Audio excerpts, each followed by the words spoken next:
kepada semesta semuanya agar mencintai orang tersebut. Ini. Jadi kalau ada seorang yang melakukan kebaikan dengan tulus kemudian dicintai oleh Allah, maka Allah akan menyeru malaikat Jibril agar mencintai orang tersebut dan kemudian menghabarkan kepada semesta agar semesta mencintai orang tersebut. Inilah buah daripada kesolehan seseorang. Kalaupun ada yang tidak mencintainya, tentu itu karena orang tersebut bukan orang-orang yang dipilih oleh Allah, sehingga yang membencinya ya orang kafir. Baginda Nabi dibenci oleh orang-orang kafir karena hatinya seperti halnya orang kafir itu kan sebetulnya tidak semuanya mengingkari adanya Tuhan Allah. Ada di antara mereka percaya dengan omongan Nabi, ada Tuhan Nabi Muhammad Nabi, cuman karena kesombongan di dalam hatinya menjadikan mereka tidak bisa menerima kebenaran, tidak bisa menerima Nabi Muhammad SAW. Jadi orang-orang beriman, maka orang-orang yang di hatinya ada iman, kemudian beramal soleh, maka Allah akan titipkan di hati siapapun yang ada di sekitarnya cinta, sehingga mencintai orang tersebut, memandang dengan pandangan hormat, memandang dengan pandangan kasih sayang. Ini saya ja'allahumur rahmanu wudda, Allah akan menjadikan di hati siapapun yang ada di kiri kanannya kasih sayang dan cinta. Kemudian fa innama yassarnahu bilisanik, fa ini lanjutan masalah ayat Al-Quran. Fa innama yassarnahu, ini selesai sebagian innal ladzina amanu wa amilus solihati sayaj'alu lahumur rahmanu wudda. Ini satu ayat saja, sebagian para ahli mahabbah, ahli tasawuf menafsiri dengan tafsir yang panjang, dihubungkan dengan beberapa hadis Nabi SAW tentang bagaimana kalau seorang hamba sudah dicintai oleh Allah Subhanahu wa Ta'ala, Allah akan menjaganya, Allah akan menjadi tangannya, Allah akan menjadi matanya, Allah akan menjadi kakinya, yang maknanya Allah akan menjaga mata, tangan, dan kakinya, dan seterusnya. Dan Allah akan menyeru malaikat Jibril tadi yang dia sebutkan agar mencintai hamba tersebut. Namanya waliyullah, kekasih Allah. Itulah kekasih Allah. Innalladzina amanu wa amilus salihati. Tidak cukup hanya iman saja, akan tapi harus diikuti dengan amal soleh. Dan amal soleh tidak cukup kecuali dibarengi dengan keimanan. Orang mungkin punya amal soleh yang banyak, dia berbuat baik, urusan kemanusiaan atau yang lain-lainnya, itu semua tidak ada nilainya di akhirat, hanya di dunia saja. Karena Allah Maha Adil, Allah tidak akan zalim kepada siapapun dari hambanya. Jika ada hamba yang berbuat baik sementara mereka tidak punya iman, maka Allah akan balas kebaikan tersebut, tapi di dunia saja. Sebab akhirat hanya balasan untuk orang-orang yang beriman, sehingga mereka akan diberi oleh Allah. Seorang yang tidak beriman kepada Allah dan Rasulnya melakukan kebaikan-kebaikan, Allah akan mudahkan urusan bisnisnya, urusan keluarganya. Allah hibur di dunia, tidak diberi kesusahan di dunia, akan tapi di akhirat mereka tidak mendapatkan apa-apa. Kemudian fa innama yassarnahu bilisanik, bicara tentang Al-Quran. Sesungguhnya Allah yassarnahu, kami telah mudahkan untuk Muhammad, yani Allah telah memudahkan untuk baginda Nabi Muhammad Al-Quran ini bilisanika, dengan lisanmu, dengan bahasamu. Jadi Nabi turun Al-Quran kepada baginda Nabi, Nabi gak perlu belajar bahasa Al-Quran karena Al-Quran dengan bahasa Nabi. Kalau seandainya Al-Quran dengan bahasa yang lain kan perlu belajar lagi. Jadi dimudahkan oleh Allah untuk baginda Nabi bahwa Al-Quran diturunkan dengan bahasa yang sangat difahami oleh baginda Nabi Sallallahu Alaihi Wasallam, dengan tujuan litubasyshira bihil muttaqina, agar bisa berikan kabar gembira. Kabar gembira di dalam Al-Quran ini adalah semuanya akan menjadi kabar gembira. Bagi siapa? Bagi orang yang bertakwa. Biarpun cerita neraka itu kabar gembira. Kenapa? Maksudnya begini, di saat kita lagi tengah berjalan begitu, di saat kita lagi perjalanan, kemudian ada seorang menyetop. Pak, tolong Pak, jangan lewat sini, itu jembatannya roboh. Coba. Padahal beritanya tentang jembatan roboh. Cuman ternyata di saat itu kita langsung jawab, oh Pak, terima kasih Pak. Loh, kenapa kita terima kasih? Kita senang, kenapa? Kita orang yang selamat. Makanya berita tentang neraka itu bagi ahli iman juga kabar gembira bahwasanya Allah telah mengingatkan, memberitahu kepada kita agar kita tidak masuk ke sana. Tapi bagi orang yang kafir, biarpun untuk cerita surga tambah bikin gemes, dia bukan bagian, bukan ahlinya. Maka di sini Al-Quran litubashshira bihil muttaqin. Litubashshira bihil muttaqin, orang-orang yang bertakwa itu dengan Quran asmanya. Li'annahuna yukthirna syikata wa yakfurna ashir. Karena mereka itu banyak ngeluh dan kurang syukur kepada suami. Nah, ini hal yang demikian dilihat bagi orang yang gak paham, dipikir kok ngerendahkan perempuan. Oh enggak, ini memang bagi orang yang memang hati yang bandel, memang ini gak enak, ini hadis. Akan tapi bagi perempuan yang ahli surga, subhanallah, betul ya. Aku gak boleh dong gak syukur pada suamiku. Berarti hadis ini ismah, justru dengan rambu-rambu. Rambu-rambu itu adalah penjagaan. Jangan kau makan ini bahaya kepada penyakitmu. Jangan kau makan ini, jangan kau makan ini, jangan makan ini. Sebetulnya itu rambu-rambu itu ismah untuk menjagamu agar kamu tidak sakit.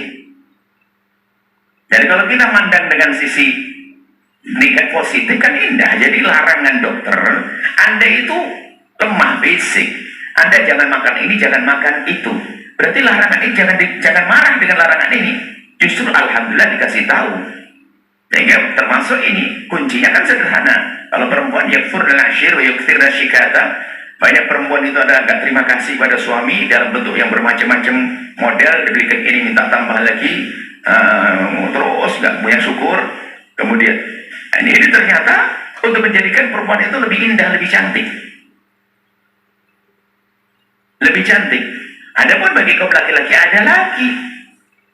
ada lagi peringatan dari Nabi bahwasanya ya sebelum wafat Nabi itu langsung istausu binisa'i khaira. Hai kaum laki-laki, awas ya perempuan itu ya, perlakukan dengan baik perempuan istrimu, anak-anakmu dan sebagainya.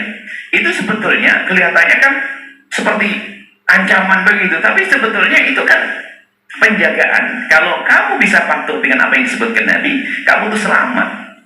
Seorang suami yang punya kasih sayang kepada istri, lembut kasih kepada istri dan sebagainya. Nah begitu juga Al-Quran. Kalau disebutkan bahwasanya di situ ada ancaman, kamu jangan makan riba, wala taqrabuz zina, jangan mendekati zina dan sebagainya. Itu sebetulnya di balik larangan itu adalah kebaikan. Makanya itu kabar gembira bagi orang beriman. Oh iya, memang itu gak benar. Itu kan rambu-rambu. Ibaratnya, jangan lewat itu ada jurang. Alhamdulillah. Oh, untuk kelihatan. Itu lihat orang bablas itu gak baca kayaknya ya. Oh, kecebur. Wah, jerit mati. Makanya, semua larangan-larangan yang ada di dalam Al-Quran bagi orang beriman akan menjadi kabar gembira agar aku tidak terjerumus ke sana. Wa tunzira bihi qauman ludda. Memberikan peringatan kepada kaum ludda, itu yang punya permusuhan. Lut itu kebencian, permusuhan, kedengkian, dendam. Itu ludda yang punya permusuhan kepada Islam. Memberikan mereka itu ada ancaman bagi mereka-mereka yang membenci Islam, membenci Nabi, membenci syariat. Maka mereka kauman ludda, kaum yang punya kebencian, kaum yang sangat menentang. Dan mereka dengan Al-Quran ini semua ancaman bagi mereka. Berita surga gak ada artinya bagi mereka, gak mereka masuk surga. Berita mereka neraka pun bagi mereka adalah tidak akan mematuhi karena mereka ahli neraka. Kemudian ternyata di dalam hidup ini memang ada dua kelompok dari masa ke masa. Setelah Nabi Adam punya anak, ada Qabil dan Habil. Hingga Nabi Nuh, ada kaum Nuh yang naik. Kaum Nabi Nuh yang naik perahu, yang lain tenggelam. Nabi Lut pun ada kaum yang ditumpahkan di atas kepala mereka tanah dan gunung-gunung. Kemudian Nabi Musa, kemudian Nabi Isa, dan seterusnya Nabi Muhammad pada zaman Nabi. Sampai hari ini ternyata dua kelompok tadi itu selalu ada. Tubasyira bihi al-muttaqin wa tunzira bihi qauman ludda, itu ada. Selalu ada sampai hari ini pun ada orang yang ikut madhabnya Firaun, ada madhabnya Nabi Musa. Ya. Ada orang yang ikut madhabnya Abu Jahal, madhabnya baginda Nabi. Sampai hari ini pun masih ada. Makanya ini kehidupan ini selalu sampai hari kiamat tiba. Maka dari itu belajarlah kalian wahai ummah, wahai manusia, dengan kisah-kisah yang disebutkan dalam Al-Quran. Ada model manusia tersebut, tinggal kamu pilih yang mana. Pengen menjadi ahli neraka atau ahli surga. Lihat wa kam ahlakna qablahum, wa kam ahlakna qablahum, wa kam alangkah banyaknya ahlakna telah kami hancurkan qablahum, sebelum mereka ini. Jadi sebelum Nabi Muhammad itu ada umat-umat terdahulu. Di saat ada pembangunan dihancurkan.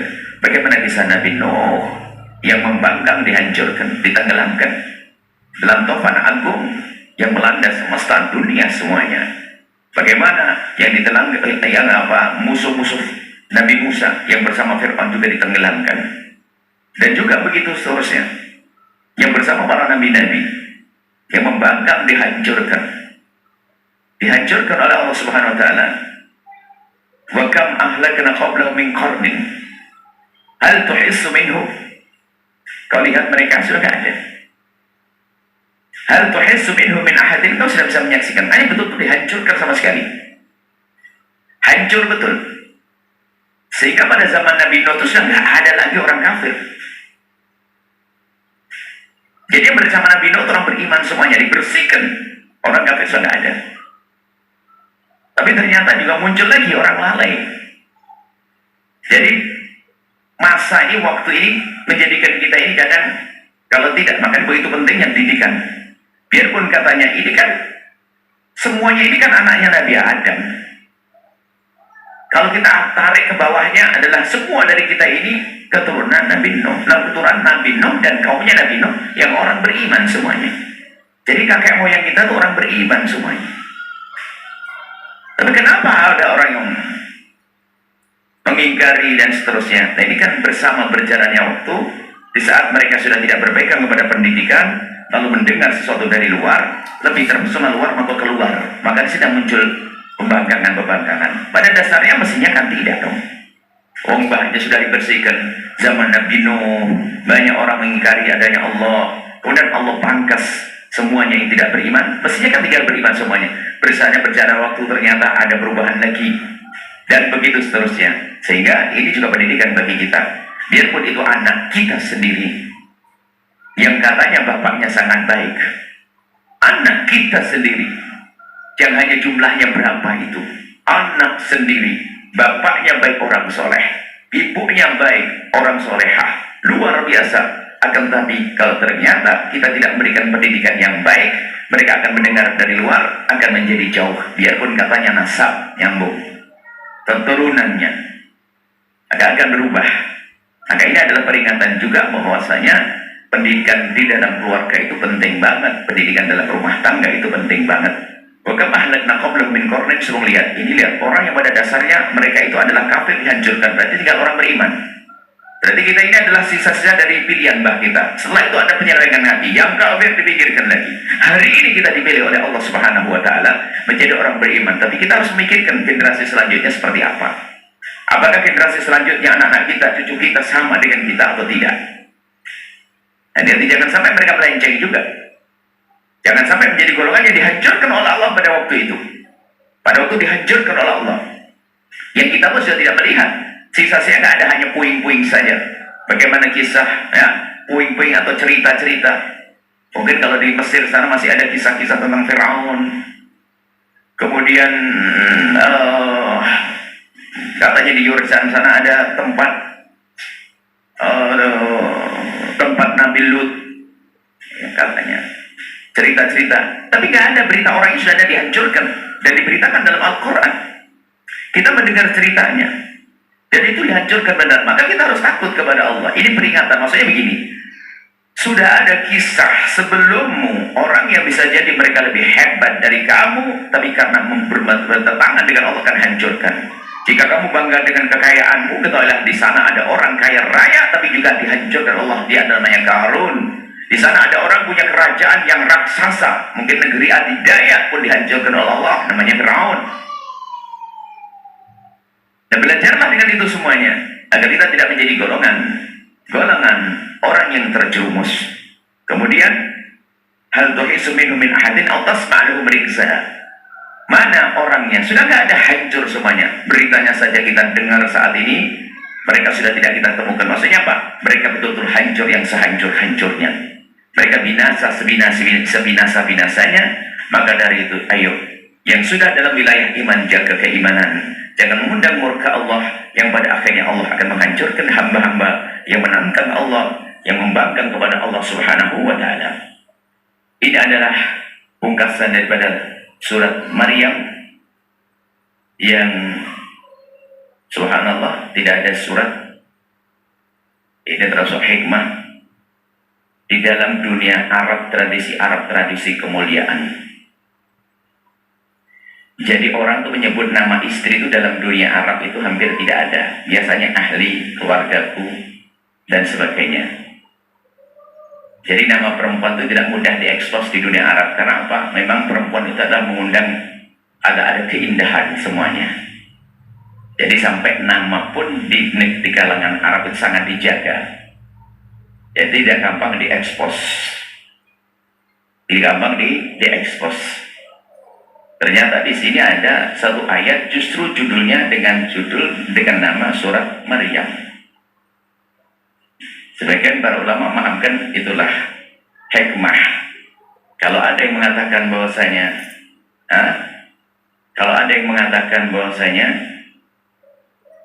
orang yang sangat pencemburu dan sangat mencintai istrinya, ingin istrinya akan menjadi privasi buat dia, tidak boleh diekspos, disebut-sebut dan seterusnya. Kemudian di sana ada tuduhan bahwasanya Isa adalah anak Tuhan, lalu ibunya adalah Siti Maryam. Jadi seolah-olah kalau Isa anak Tuhan, Siti Maryam istrinya Tuhan, kan begitu? Ya, istrinya Tuhan. Nah, ini adalah termasuk pelanggaran akidah. Kemudian disebutkan ini juga dalam tradisi orang Arab, malah ini jadikan surat namanya surat Maryam. Kalau memang istri itu Allah sangat maha cemburu. Dan ini bukan mengatakan Maryam istri Tuhan, bukan, tidak. Justru ditampilkan seorang wanita mulia, Siti Maryam. Siti Maryam yang diduga oleh sebagian orang yang tidak beriman bahwasanya itu adalah istrinya Tuhan. Istrinya Tuhan ditonjol-tonjolkan, dipamer-pamerkan. Tidak, Tuhan tidak beristri. Tuhan tidak beristri dan Tuhan tidak beranak. Malaikat bukan anak perempuan Tuhan seperti yang disebutkan pada pertemuan yang lalu. Sehingga Maryam ini adalah wanita mulia yang sangat terjaga. Di sisi lain ada yang memahami bahwasanya seorang Maryam biarpun disebut namanya, justru ini akan jadi contoh bagi wanita. Orang bisa saja tersohor seperti Siti Maryam. Siapa yang tidak kenal Siti Maryam? Orang bisa saja tersohor seperti Siti Maryam. Sangat terkenal Siti Maryam, disanjung-sanjung. Akan tapi lihat, cara hidup Siti Maryam adalah orang yang tidak keluar dari wilayah kemuliaan. Dititipkan oleh keluarganya ke tempat mulia, di tempat peribadatan. Semacam tempat peribadatan, kayak kuil, tempat ibadah, kayak tempat ibadah ma'bad, tempat ibadah. Dan oleh orang tuanya memang, ini nadaratul laka ma fi batni muharrara. Aku pengen kalau punya anak nanti terbebaskan dari sibukan dunia, hanya aku berikan kepada Allah. Diduga anak laki-laki, ternyata keluar Siti Maryam. Biarpun perempuan tetap saja ditempatkan di tempat yang mulia. Jadi Maryam itu adalah punya hijab jasad, tentunya baju yang menutup aurat. Ternyata ada lagi hijab lingkungan.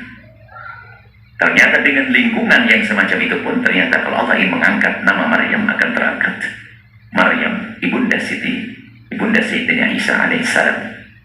Maryam, putri Hana. Maryam yang punya karomah. Maryam yang punya kelak, yang punya kemuliaan.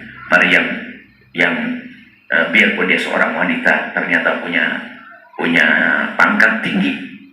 Sehingga dalam ayat sebenarnya warkai ma'arakin, rukuklah engkau, ibadahlah engkau, berjuanglah engkau, berbuatlah engkau wahai Maryam ma'arakin, bersama kaum pria. Jadi biarpun dia perempuan tidak pernah kalah pangkatnya dengan laki-laki. Maksudnya hari ini pun bisa muncul Maryam-Maryam yang dia bisa sukses dalam urusan apapun, akan tapi dia tetap menetapi kemuliaannya sebagai wanita yang tidak mengobrol diri. Ini gambar namanya tersohor, tapi dia adalah tidak pamer diri. Dalam lingkungan kemuliaan, dalam lingkungan terjaga, dan Allah berikan karomah. Artinya untuk menjadi orang terkenal, untuk menjadi orang yang bermanfaat, untuk menjadi orang besar, seorang wanita tidak harus dia mengobrol dirinya, memamerkan dirinya. Ini adalah kisah Siti Maryam. Dan sungguh Maryam adalah seorang wanita yang luar biasa ya. Ini buah daripada kerinduan seorang ibunda namanya Hannah, yang menginginkan punya seorang anak laki-laki, ternyata keluar perempuan.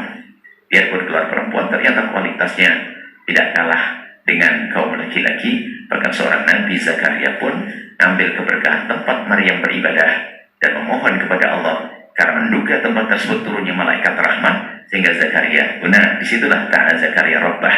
Nabi Zakaria memohon kepada Allah untuk mendapatkan anak, dan dikaruniai oleh Allah anak yang bernama Yahya. Itu adalah kisah tentang Siti Maryam yang sangat agung. Jadilah Maryam hari ini, kalau seandainya pun namamu tersohor, engkau ada tetap punya ciri khas. Ciri khas menjaga kehormatan. Jangan tersohor dengan merendahkan diri, jangan masyhur. Masyhur akan tapi dengan menjual kemolekan jasad, dengan kalimat kotor, dengan perilaku yang tidak baik, akan tapi tersohorlah. Kalau memang harus tersohor gaya Maryam. Enggak Maryam yang menjaga kehormatannya, menjaga dirinya. Ya, Allah angkat. Kalau Allah ingin mengangkat seorang hamba, akan terangkat, biarpun dia adalah berada dalam lingkungan yang sangat terbatas. Ini adalah kisah Siti Maryam, dan insya Allah kita akan masuk surat yang baru lagi, namanya surat Toha. Wallahu a'lam bishawab. Syukran jazilan kami aturkan kepada guru kita tercinta Buya Yahya. Semoga apa beliau sampaikan dapat menjadi ilmu yang bermanfaat dan dapat kita amalkan dalam kehidupan kita sehari-hari. Amin amin ya rabbal alamin. Baik hadirin pemirsa Allah TV dan pendengar setia Radio Network dimanapun Anda berada. Selanjutnya kita memasuki segmen tanya jawab. Kami akan memberikan kesempatan kepada para pemirsa dan para pendengar. Bagi Anda yang ingin bertanya langsung kepada guru kita tercinta Buya Yahya, Anda dapat menghubungi nomor interaktif kami di 0823 4071 3338. Kami ulangi di 0823 4071 3338. Namun sebelumnya kami akan membacakan terlebih dahulu pertanyaan yang datangnya dari media sosial. Assalamualaikum warahmatullahi wabarakatuh. Assalamualaikum. Mohon izin untuk bertanya kepada Buya Yahya. Apa yang harus saya lakukan ketika mantan saya yang dulu pernah ngecewain, nyakitin, bahkan fitnah saya? Dia datang kembali dan mengatakan ingin menikahi saya, sedangkan saya sudah gak mau lagi sama dia. Apakah boleh saya menolaknya? Tapi saya pernah ingat ada kalimat yang mengatakan jangan terlalu tergesa-gesa untuk menolak lamaran seseorang. Bisa jadi mungkin dialah jodohmu. Jadi gimana Bu ya? Saya sudah kecewa banget dengan kejadian yang dulu. Tapi tiba-tiba dia datang lagi. Maaf dan terima kasih bila Buya berkenan ingin menjawab pertanyaan saya. Wassalamualaikum warahmatullahi wabarakatuh. Wassalamualaikum warahmatullahi wabarakatuh. Kalimat mantan di sini yang kita kurang jelas. Mantan apakah dia suamimu yang telah menceraimu? Berarti mantan suamimu. Atau dia bukan suami, lalu Anda mengatakan itu mantan. Anda GR, Anda salah. Itu bukan mantan itu. Dia menjerumus. Kalau memang bukan dalam ikatan yang halal, maka jangan dikatakan mantan itu. Itu adalah setan yang berlalu, lalu menggoda hatimu. Ya, baik. Terserah apapun bentuknya. Yang jelas dia telah mengecewakan Anda. Yang jelas dia ada mengecewakan Anda. Kalau memang waktu itu memang belum menjadi pasanganmu, kemudian dia mengecewakan Anda, lalu Allah tampakkan, itu pertanda bahwasanya Anda pun tidak perlu berurusan dengan dia. Kalau itu adalah memang suamimu, saya tidak jelas ya, memang mantan suamimu sudah pernah mengecewakan dan seterusnya, apa perlunya Anda berpikir kembali?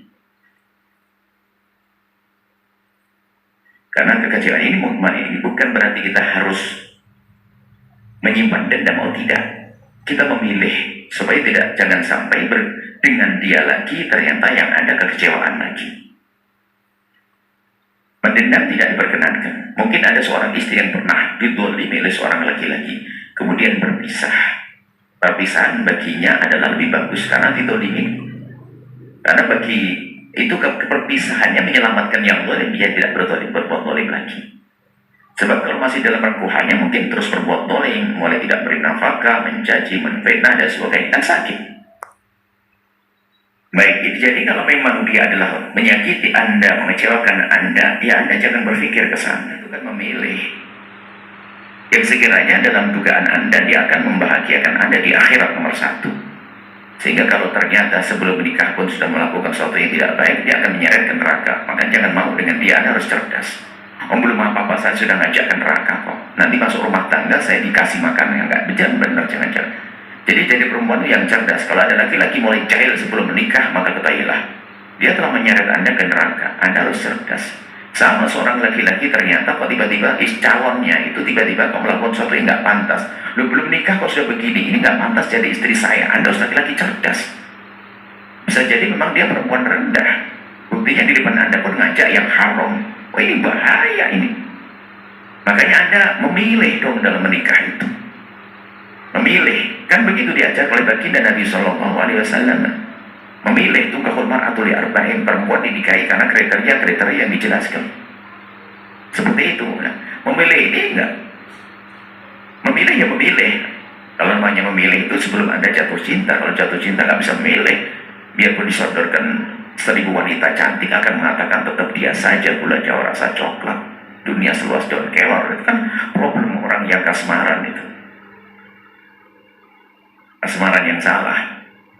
Baik, kemudian ini masalah menerima. Ini kadang-kadang orang salah memahami. Nah, biasanya ini juga kadang-kadang setengah ustadz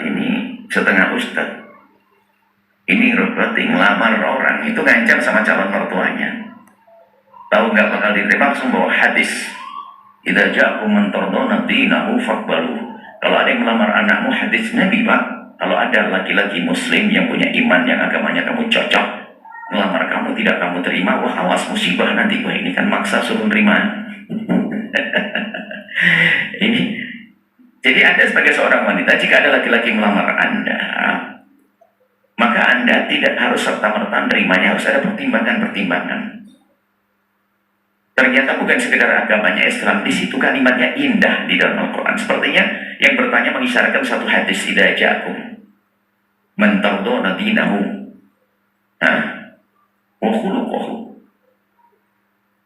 fazawwijuhu. Jika datang kepadamu orang yang agamanya oke, yang kau ridho dengan akhlaknya, maka nikahilah dia, nikahkan dengan anakmu. Jadi kalau memang ini tardona itu apa? Ini kalimat, ini satu kalimat yang harus dicermati, kalimat tardona. Akhlak kok aku ridho, bukankah semua akhlak aku ridho? Enggak begitu. Jadi ada kesesuaian. Sebab Nabi tidak mengatakan idza ja'akum mutadayyinun, orang beragama. Tidak tentang orang beragama harus Anda terima. Oh, ustadz dia harus saya terima. Oh, belum tentu. Selera Anda bukan begitu. Anda dengan ustadz tidak akan bisa. Jangan mentang-mentang orang beragama ini. Kalimat Nabi tardun, yang sesuai kau ridho, bakal bisa nerima dalam karakternya, wataknya, kebiasaannya, kesesuaian, kecocokan. Bukan sekedar agamanya baik, enggak. Tarduna. Kalimat tarduna itu kamu itu nyaman ke depannya. Itu adalah sesuai dengan hasad yang disebut oleh baginda Nabi. Ini ustadz muda, ini ceramah di rumahnya satu jamaah, kayaknya punya anak perempuan, langsung bawa hadis ini terus. Setelah itu turun mau melamar anaknya. Ini kan kacau. Akhirnya takut nolak, padahal tidak sesuai. Jadi bukan begitu. Jadi kalau memang dia ada pernah menyakiti Anda dan bagi Anda adalah tidak layak, ya jangan diterima. Berarti itu adalah petunjuk dari Allah. Dia telah mendolimi Anda untuk tidak Anda terima. Jadi Anda tidak menerimanya karena ada akhlaknya yang tidak baik. Itu sah. Itu sah. Dan tidak akan menjadikan sebab Anda punya bencana. Yang nggak boleh ada orang itu beragama benar, secara dohir akhlaknya juga oke. Kemudian Anda tanpa alasan apapun menolaknya. Maka ini adalah aneh, hati-hati. akan jadi fitnah kabirun wa fasadun fitnahnya fasadun kabir, akan terjadi kerusakan nanti. Nah, makanya termasuk menghindari kerusakan ini biasanya begini, orang terlanjur jatuh cinta itu repot, sehingga biarpun diberi oleh Allah yang lebih baik dia menolak, itu akan musibah pada akhirnya. Sehingga alangkah baiknya, dan harus wahai anak-anak muda yang masih jomblo dan sebagainya, jaga hatimu, jangan suka main api. Nanti saat Allah beri yang terbaik menjadi susah menerima, sehingga menjadi sebab bencana nanti. Baik, kalau memang orang tersebut pernah menyakiti Anda tidak boleh mendendam. Doakan semoga Allah memberikan pada istri yang solehah. Memang Anda tidak boleh mendendam, tapi tidak boleh mendendam itu bukan berarti Anda harus jadi istrinya. Anda harus pikir panjang dong. Kalau belum apa-apa saya sudah sering nyakiti Anda, bagaimana nanti kalau sudah menjadi kalau memang dia adalah bukan pas suamimu, jadi mantan-mantan istilahnya orang-orang yang salah dalam bercinta, anggap saja mantan pacar, alhamdulillah ya. Loh, dia masih begitu saja menyakiti, artinya di saat berharap saja zalim, apalagi nanti sudah dimiliki. Paling tidak itu kalau berharap kan bisa pura-pura tidak kasar, pura-pura lembut, tapi belum apa-apa aja sudah berani zalim kepada Anda, nyakiti Anda. Wah, ini kalau sudah menjadi pasangan Anda lebih serem lagi, karena Anda sudah dibareng kuaya dimiliki oleh dia. Maka menolak dengan alasan-alasan akhlak yang tidak baik adalah sah. Menolak karena akhlak yang tidak baik adalah sah. Kecuali nanti ada keadaan tertentu yang Anda boleh menerimanya. Apa itu? Di saat Anda sendiri punya hajat yang mendesak, takut terjumus dalam keharuman zina dan sebagainya, maka menikahlah dengan siapapun, biarpun laki-laki setiap hari nempeleng kamu, karena hajatmu terpenuhi. Tapi kan hidup tidak seperti itu. Maksudnya apa? Zina itu mengerikan. Ada orang menghindar dari menikah tapi terpleset dalam zina. Itu bahaya juga. Jadi yang bisa mengukur adalah Anda. Kalau memang Anda orang normal, aman, ya jangan diterima orang seperti itu. Tapi kalau Anda terdesak dalam urusan yang pribadi, maka menikahlah dengan dia, biarpun disakiti fisik Anda, akan tapi hajat pribadi Anda terpenuhi, lalu Anda tidak berzina. Tapi kan hidup gak begitu. Pilihannya adalah laki-laki itu baik, yang Anda akan bisa mencintainya, yang dia bisa menghormati Anda bisa mengabdi kepada dia, kemudian Anda terjaga dari keharaman seperti itu. Wallahu a'lam bishawab. Syukran jazilan Buya atas jawabannya. Baik, selanjutnya kami memberikan kesempatan kepada hadirin jemaah untuk bisa bertanya dengan satu orang satu pertanyaan, diawali dengan salam dan juga salawat terlebih dahulu. Kami mulai dari jemaah laki-laki, kami persilakan.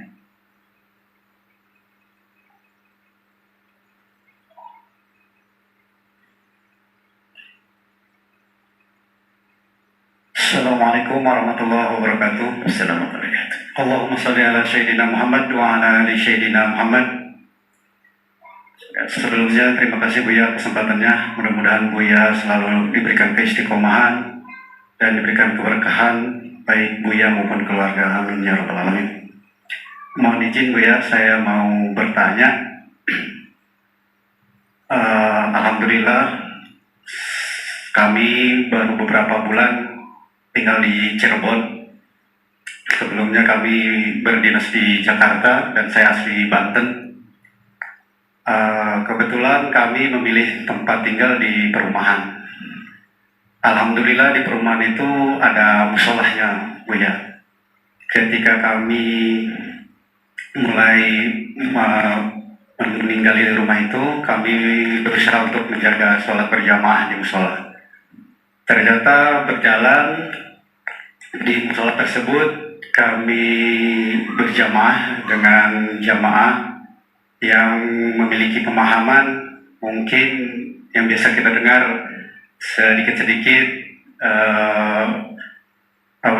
bid'ah, sehingga kami sekarang merasa dilema.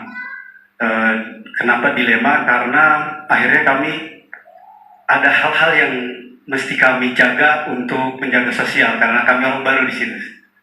Sehingga kami yang biasa kami berzikir mungkin jahar atau diperkeras, kadang-kadang kami juga jadi gantian jadi imam gitu.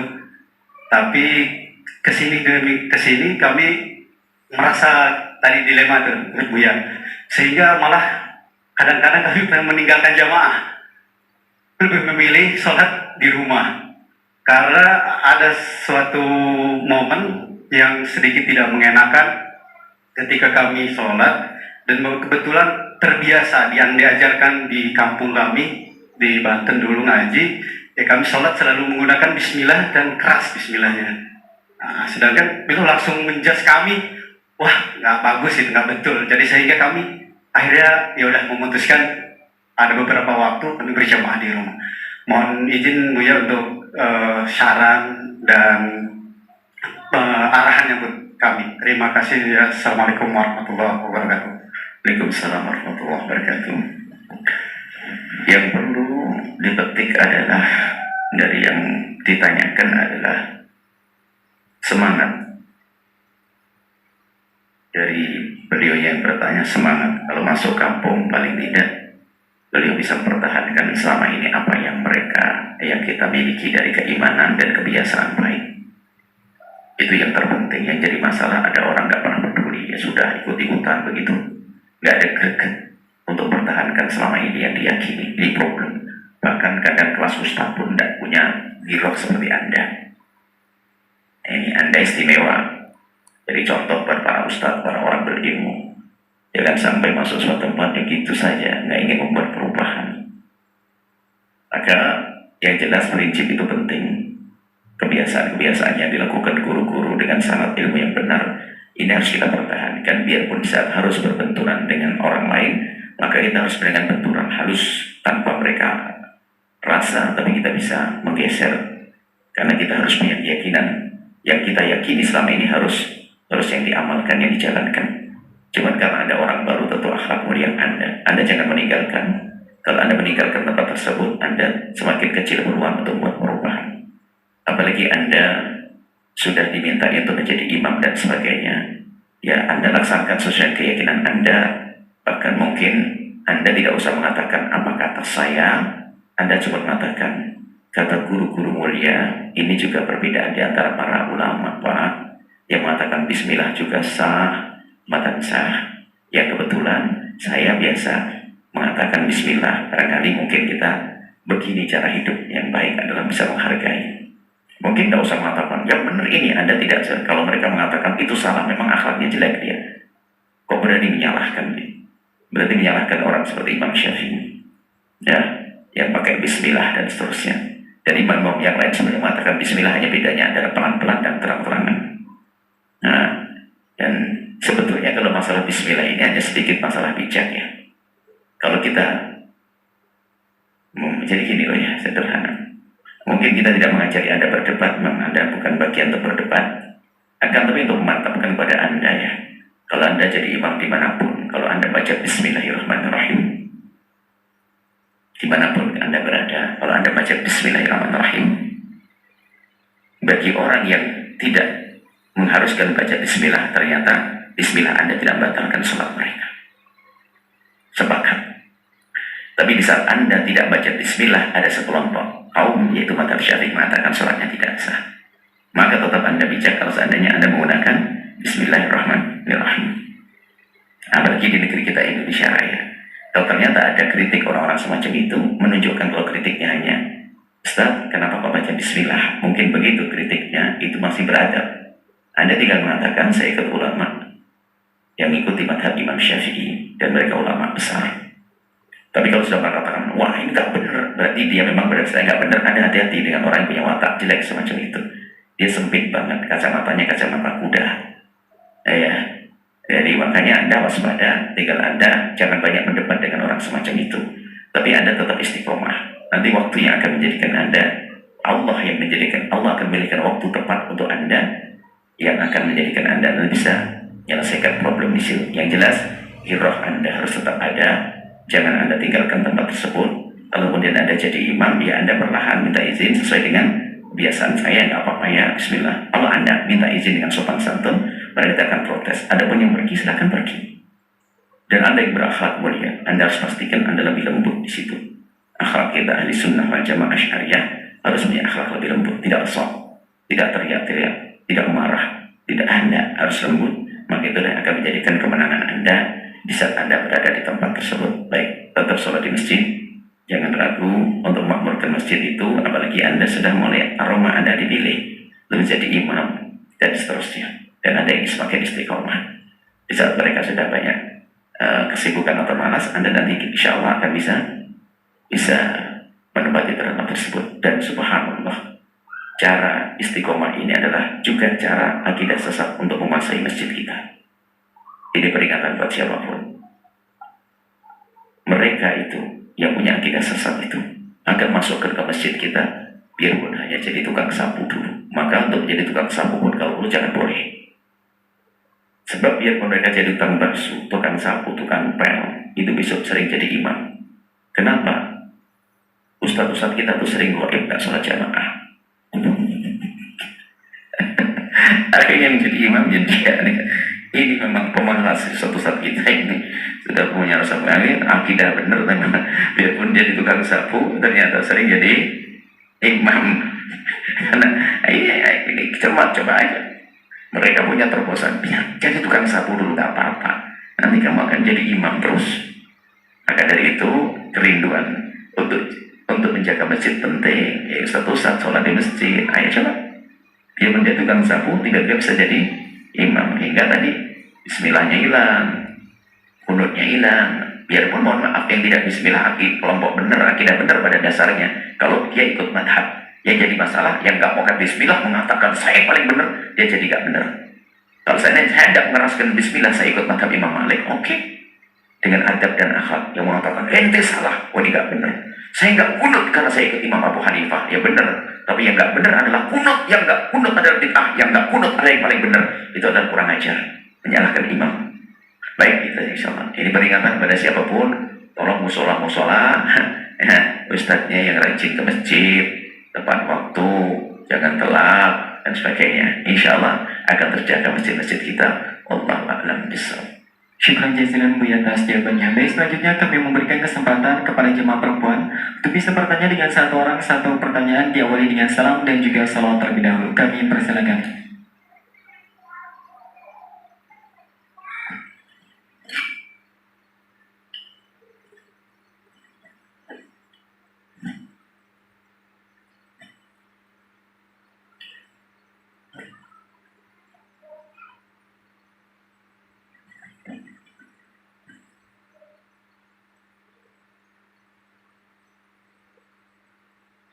Bismillahirrahmanirrahim.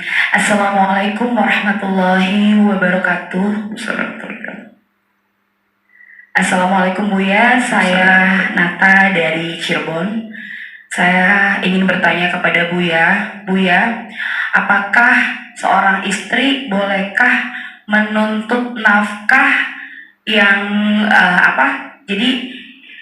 bolehkah seorang istri menuntut nafkah kepada sang suami tatkala bahwa kebutuhan rumah tangga itu ternyata lebih dari itu gitu loh Bu ya. Misalkan gini, gaji suami misalkan 10 juta nih Bu ya, terus ternyata suami ngasih 5 juta, 5 jutanya lagi buat ibundanya. Akan tetapi karena anaknya 4, jadi 5 juta ternyata tidak cukup nih Bu ya. Apakah boleh seorang istri menuntut nafkah lebih dari yang dikasih oleh suami? Itu saja Bu ya, terima kasih. Wassalamualaikum warahmatullahi wabarakatuh. Waalaikumsalam warahmatullahi wabarakatuh. Seorang suami wajib memberikan nafkah kepada istri dan anak-anaknya.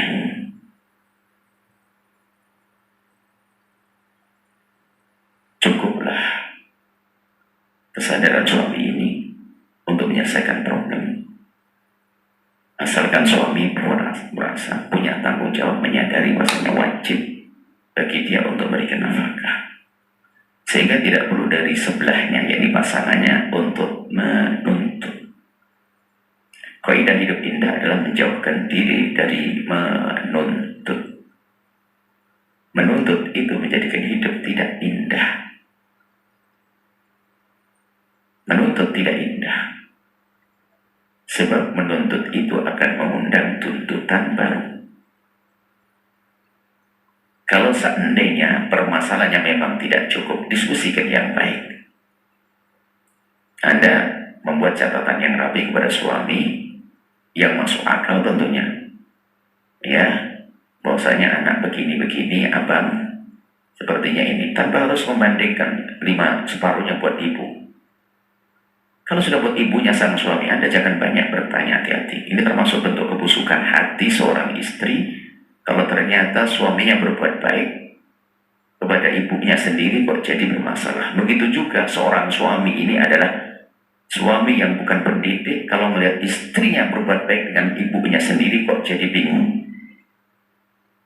Kalau seandainya seorang suami memberikan pada istrinya uang saku untuk disimpan, lalu sang istri memberikan pada ibunya semuanya, sah.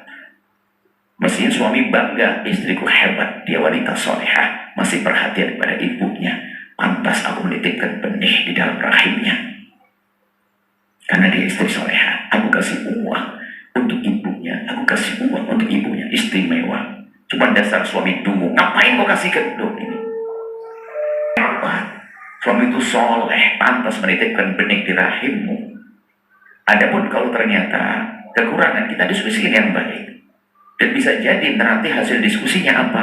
Yang semula 5 juta, 5 jutanya untuk ibunya sang suami, yang semula 5 juta untuk Anda sebagai seorang istri dan anak, ternyata setelah diskusi berubah menjadi 3 juta. 7 jutanya untuk ibu. Kenapa? Ternyata kebutuhan ibu lebih besar. Ibu sakit, ibu punya cucu sakit, ibu punya ini. Ayo. Lalu bagaimana 3 juta? Ayo istri cerdas, 3 juta dicukupkan. Jangan hanya sistemnya ada tambah-tambah terus, apalagi istri jago kredit, jago segala macam, itu habis. Maka sebagai seorang suami, sisi lain kami ingatkan, kalau Anda berikan pada sang istri itu yang masuk.